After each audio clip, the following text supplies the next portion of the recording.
Avoiding Common Mistakes, a guide for consumers.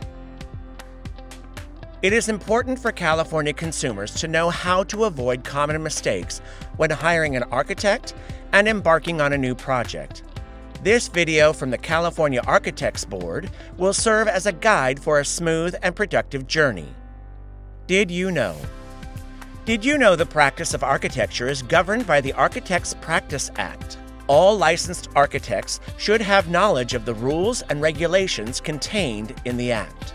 Violating the Act can lead to an architect being reprimanded, fined, suspended, placed on probation, or have their license revoked. To review the Act, visit the Board's website at the following link. Let's talk about avoiding common mistakes. Our first tip emphasizes the importance of written contracts. Just like a house needs a solid foundation, the foundation of any architectural project is the written contract, which lays out the project's scope, budget, schedule, and contractual obligations of each party. Written contract requirements. The Act states an architect and their client must execute a written contract prior to beginning services. The written contract requirements are: 1. A description of the project for which the client is seeking services. 2. A description of the services to be provided by the architect to the client. 3. A description of any basis of compensation applicable to the contract and the method of payment agreed upon by both parties. 4. The name, address, and license number of the architect, the name and address of the client, and the project address. 5. A description of the procedure that the architect and the client will use to accommodate additional services and contract changes, including, but not limited to, changes in the description of the project, in the description of the services, or in the description of the compensation and method of payment. 6. A description of the procedure to be used by either party to terminate the contract. 7. A statement identifying the ownership and the use of instruments of service prepared by the architect. 8. A statement in at least 12-point type that reads, "Architects are licensed and regulated by the California Architects Board, located at 2420 Del Paso Road, Suite 105, Sacramento, California, 95834. Consumers should ask for a detailed and comprehensive contract that outlines the entire project and contains the required elements. A written contract lets you know the architect's expectation and your own. It also helps avoid costly misunderstandings. Ultimately, the contract should protect you and the architect you have hired.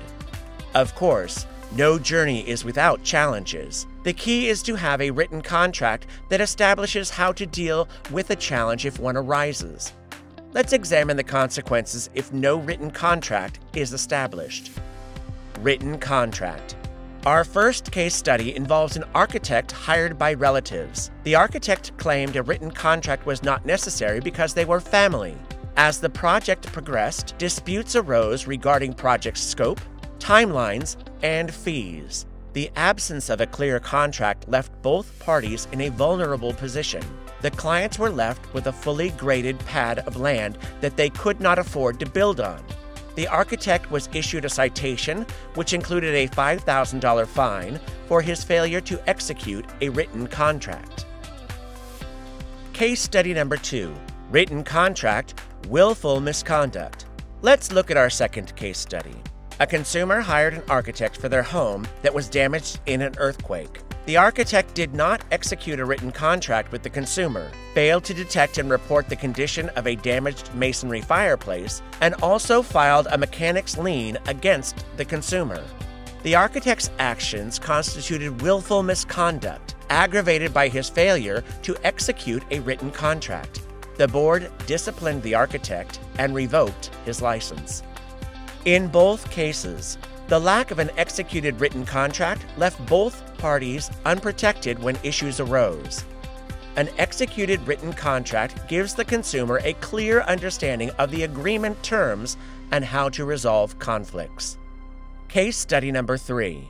Willful misconduct, recklessness. Let's look at another case study that contains many violations. An architect delayed a project for months and failed to complete contracted plans.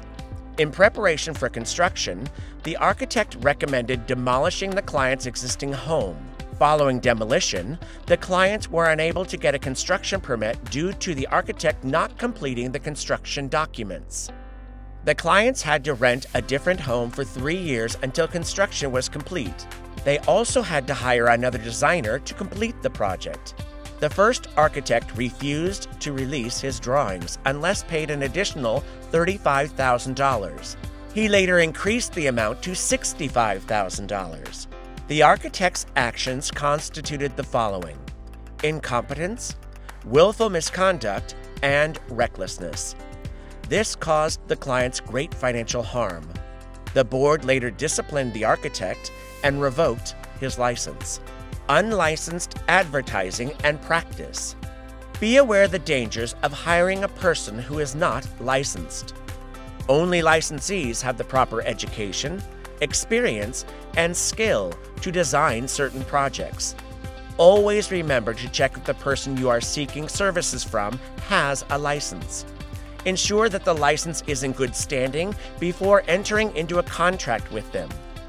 Search their name on the California Department of Consumer Affairs license search page.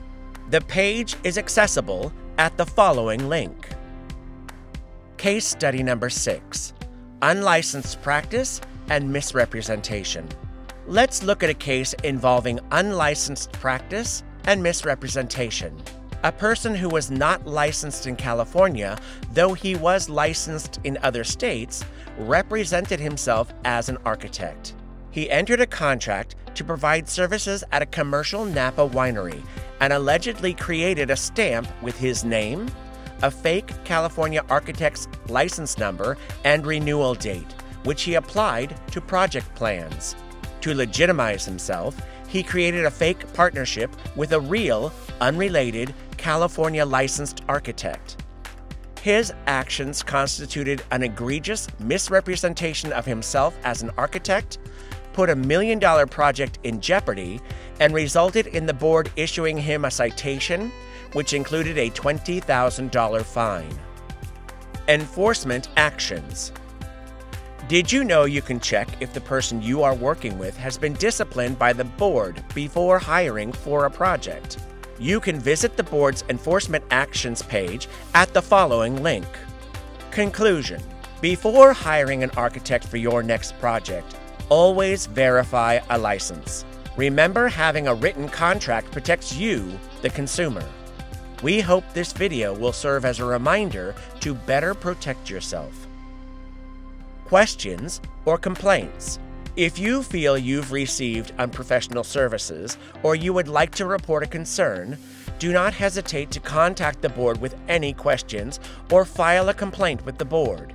You can call 916-574-7220 or email cab@dca.ca.gov.